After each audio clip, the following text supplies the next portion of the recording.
नमस्कार, BGT news में आपका स्वागत है। शुरुआत करेंगे एक खास इंटरव्यू की।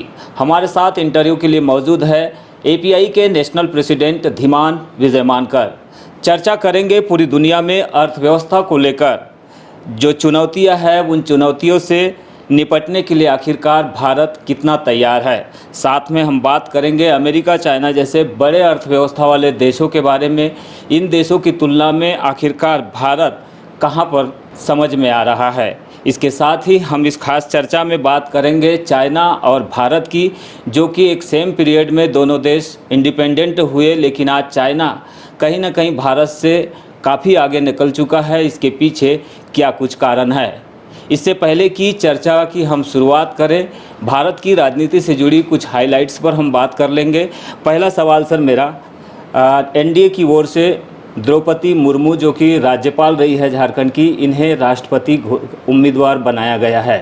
इसको आप किस तौर पर देखेंगे सर? क्या अपेक्षा आदिवासी कर सकता है देश का, और देश के नागरिक क्या अपेक्षा रख सकते हैं? नहीं, ट्राइबल अगर कोई प्रेसिडेंट बन रहे हैं तो ये अच्छी बात है, पर पर्याप्त नहीं है, क्योंकि ट्राइबल राइट्स का जो इंडिजिनस राइट्स का जो सेटलमेंट है वो ज़्यादा महत्वपूर्ण है। इसमें मैं तीन ही बातें कहना चाहूँगा कि जब तक आदिवासियों को एबॉरिजिनल ट्राइब्स घोषित नहीं किया जाता, संविधान को अमेंड कर उन्हें 15-20% की मिनरल राइट्स की मालिकियत नहीं दी जाती, पेशा रूल्स को फ्रेम नहीं किए जाते, और जो ILO कन्वेंशन 169 है और United Nations declaration of rights of indigenous people 2007 है, उसके जो दूसरे पीढ़ी के जो इंडिजिनस राइट्स है उसको संविधान में अमेंड करके नहीं लाए जाते, और भारत को इंडिया दैट इज़ गोंडवाना, ये आर्टिकल 1 को अमेंड करके जब तक जो है नहीं किया जाता, तो आदिवासियों के जो अधिकार इंडिजिनस राइट्स है वो सेटल नहीं होंगे। मैं समझता हूँ वो सेटल होना ज़्यादा ज़रूरी है।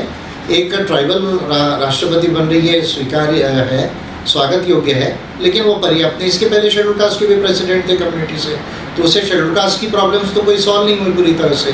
तो ठीक है, एक कम्युनिटी से किसी को राष्ट्रपति बनाना ही अच्छी बात है, लेकिन डेमोक्रेसी को एक्सपांड करना, राइट्स को एक्सपांड करना, वो ज़्यादा महत्वपूर्ण है। आपको लगता है सर कुछ होगा, एक्सपांड देखने मिलेगा? नहीं, क्योंकि हमारे कॉन्स्टिट्यूशनल स्कीम में तो वैसे भी प्रेसिडेंट को कोई पावर्स नहीं है। पावर्स तो जो है वो कैबिनेट को होता है और प्राइम मिनिस्टर के अंदर में होता है, पार्लियामेंट को होता है।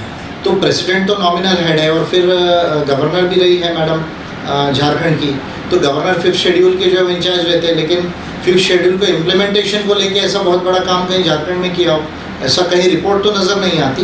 तो इसलिए मुझे नहीं लगता under the present scheme of the constitution राष्ट्रपति कोई बहुत बड़ा काम कर सकता है। साइंबॉलिक हेड है, और लेकिन आदिवासी बन रहे तो ये स्वागत योग्य है, पर पर्याप्त नहीं। बड़ी हाइलाइट्स और बड़ी हलचल में हम देख रहे हैं कि सेना में अग्निपथ स्कीम, आप किस नज़रिए से देखते हैं इसे? नहीं, अभी स्कीम लाई है गवर्नमेंट ने, तो उस पर सोचना चाहिए कि रिफॉर्म्स इसमें कैसे किए जा सकते हैं। देखिए, एक तो 4 साल में क्या वो सेना के लाइक कॉम्बैट यूनिट लाइक वो बन सकता है क्या उतना सफिशिएंट ट्रेनिंग लेकर वो कॉम्बैट यूनिट लाइक वो पार्टिसिपेट कर सकता है क्या, जिसके डिफेंस का जो हमारी सेनाएं, तीनों सेनाएं हैं, उसकी जो स्किल है, उसका जो नॉलेज है, उसका जो टैलेंट है, उसकी जो लड़ने की क्षमता है, वो उससे डेवलप होती है क्या, ये देखने की ज़रूरत है। मुझे नहीं लगता कि 4 साल में इतना हाईली एडवांस्ड जो आर्मीज़ है उसमें कोई बड़े लेवल का ट्रेनिंग वो प्राप्त करके आगे जा पाएंगे। दूसरी बात जो है, आप उनको 17-17.5 साल से लेके 21.5 साल तक, या 23 से लेके 27 तक ये बैच, यानी ये 21-22 साल से 27 साल तक ये युवा एक तो अविवाहित रहेंगे, पॉइंट नंबर 1। फिर इनका जो है वो ये सर्विस है, कॉन्ट्रैक्ट एम्प्लॉयमेंट है, ये कोई वो पूर्व सैनिक तो नहीं कहलाएंगे, it is not a service. तो उनको जो है एक लमसम राशि मिल रही है केवल, उसमें भी जो 11,71,000 बोल रहे हैं वो एक्चुअली 11,02,000 है, जिसका 50% पैसा यानी 5,01,000 जो है वो इनके ही जो है वो मानधन से कटेगा, उनके ही कॉन्ट्रैक्ट के पैसे से कटेगा, और केवल भारत सरकार 5,01,000 रुपये देगी और उस पर इंटरेस्ट देगी, तब जाके वो 11 लाख जो है वो 71,000 होगा। तो क्या ये सफिशिएंट है क्या? मैंने कैलकुलेशंस लगाए तो 4 साल में टोटल केवल 21 लाख समथिंग पैसा इनको मिलेगा। उसके बाद जो है उनको आप सर्टिफिकेट देंगे 12वीं की, मान लीजिए एक स्किल सर्टिफिकेट देंगे जो पर्याप्त नहीं रहेगी। फिर आप कह रहे हैं कि उनको हम एम्प्लॉयमेंट देंगे पैरामिलिट्री फोर्सेस में, स्टेट पुलिस में, तो आप आर्मी से उनको प्रमोट करना चाहिए, तो ये एक तरह का डिमोशन है, मैं ये समझता हूँ। और 24 साल 27 साल में जो उनका प्रोडक्टिव ईयर्स है, देखिए प्रोडक्टिव ईयर तो आपका 40-45 तक रहता है, वो प्रोडक्टिव एज में जहाँ युवा सबसे ज़्यादा प्रोडक्टिव है, टैलेंटेड है, वहाँ उसको आप एक एडवांस जाने के बजाय पीछे ला रहे हैं। तो मैं समझता हूँ कि एक तरह का डिमोशन है। और फिर आपने नोटिफिकेशंस नहीं निकाले, कहाँ कहाँ उनको रिजर्वेशन रहेगा। प्राइवेट सेक्टर की बात है तो प्राइवेट सेक्टर की स्किल्स टोटली अलग है, और प्राइवेट सेक्टर में कोई अफर्मेटिव एक्शन का लॉ नहीं, आप उनको बाइंड नहीं कर सकते। तो ये युवाओं का फर्दर एम्प्लॉयमेंट का क्या होगा, एक बहुत बड़ा इशू है। इसमें केवल अगर डेथ हो जाती है और या अगर हैंडीकैप होते तो ही कुछ बेनिफिट्स जो है वो ठीक है। अदरवाइज़ ये जो 21 लाख का जो टोटल मिला रहे हैं, जिसमें 11,70,000 जो बोले, उसमें 50% पैसा इन्हीं का है, और बाकी ये कोई सैलरी तो है नहीं, कॉन्ट्रैक्ट एम्प्लॉयमेंट है। तो मैं नहीं समझता कि इस तरह की स्कीम जो है वो कोई कारगर हो सकती है। इसको रिफॉर्म करने की ज़रूरत है।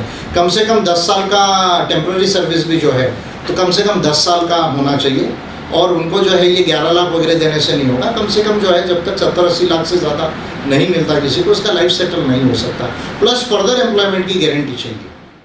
रूस यूक्रेन युद्ध की वजह से महंगाई जो है और आर्थिक मंदी जो है पूरे देश में, दुनिया में तेज़ी से बढ़ रही है। भारत कैसे निकल पाएगा, इसका क्या समाधान आप देखते हैं? नहीं, ये अपनी मंदी पॉलिसी का जो असर है, देखिए इट इज़ इकोनॉमिक साइकिल्स में जब तक ये युद्ध चल रहा है तब तक तो एक तरीके से जो है वो सप्लाई चेन टूट गई है। प्लस गेहूँ शॉर्ट होगा वर्ल्ड के अंदर में, क्योंकि 30% तो यूक्रेन से ही गेहूँ आता है पूरे वर्ल्ड में। रूस का शायद 10-15% कॉन्ट्रीब्यूशन है।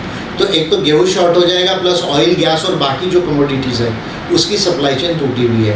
प्लस जो कोविड से जो रुपया छापा गया था, जिसको डेप्ट फिनेंसिंग कहा जाता है, डेप्ट मोनेटाइजेशन कहा जाता है, वो करेंसी जो हर सरकार ने छापी है उसकी वजह से भी इन्फ्लेशन है।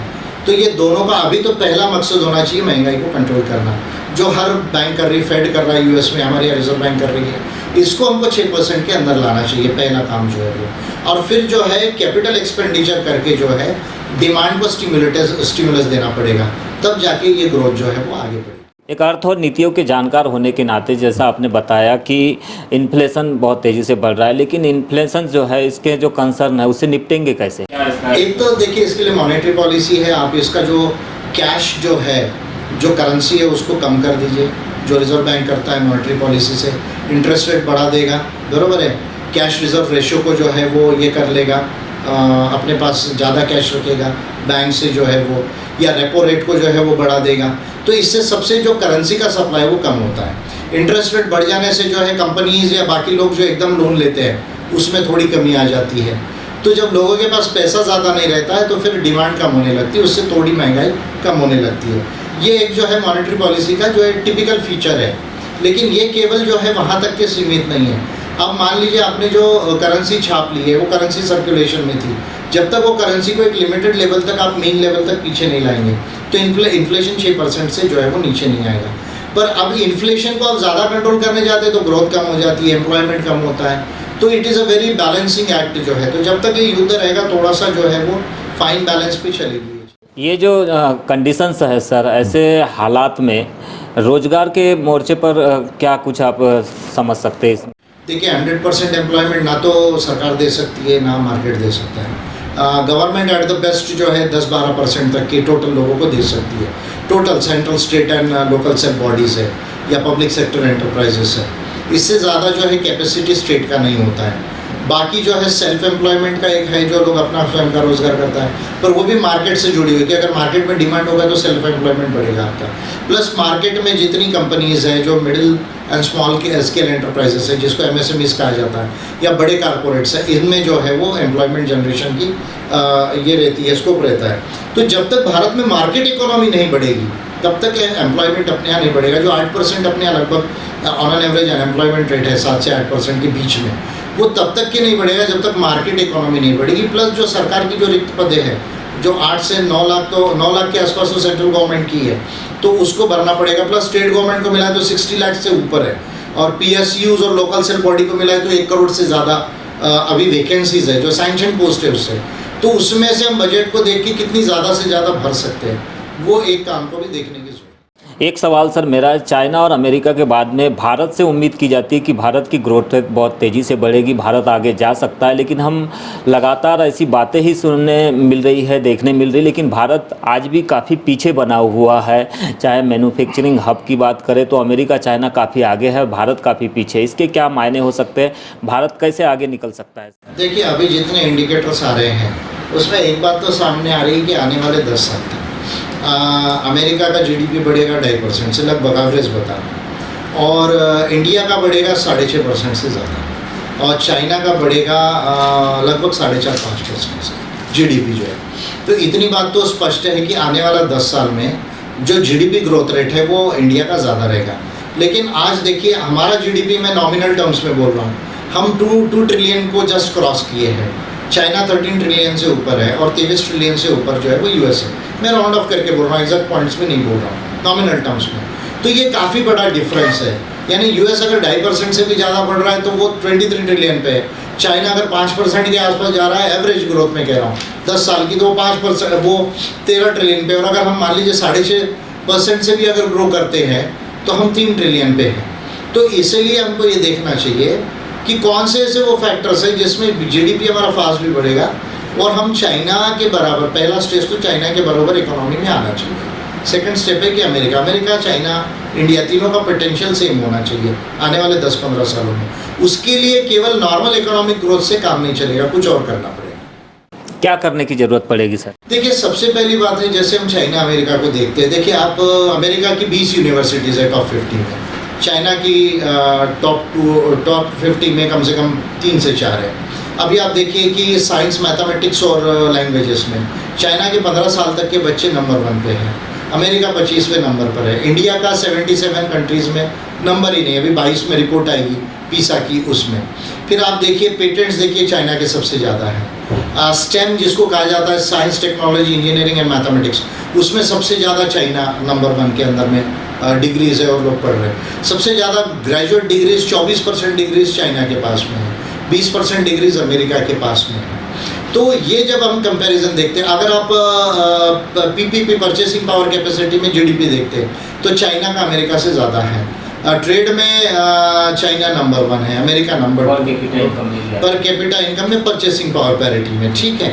तो ये सब तमाम फैक्टर्स को अगर एक फैक्टर्स को देखेंगे और उसमें अगर आप इंडिया को देखेंगे तो इंडिया जो है वो काफ़ी पीछे है। तो ये कैसा हुआ है? तो सबसे ज़्यादा हम ये देखते हैं कि कोई भी मार्केट तब जो है वो बढ़ता है जब वहाँ सबसे ज़्यादा एजुकेशन, और वो भी साइंस एंड टेक्नोलॉजी का एजुकेशन, वो सबसे ज़्यादा जब एडवांस्ड होता है, जब वहाँ R&D सबसे ज़्यादा एडवांस होता है, governance of rule of law ज़्यादा होती है और वहाँ फ्री मार्केट इकोनॉमी को अच्छा हैंड दिया जाता है। ऑफकोर्स स्टेट जो बाकी डेवलपमेंट के काम है लोगों के वो करता है। जब ये फैक्टर्स कंबाइन होते हैं तब जाकर जो है, और लड़ाई झगड़े में ज़्यादा आपका ध्यान नहीं रहता है और इंटरनल डिसऑर्डर नहीं रहता है, देश के अंदर झगड़ा फसाद कम रहता है, तब जाके वो ग्रेट पावर बनने की शुरुआत होती है।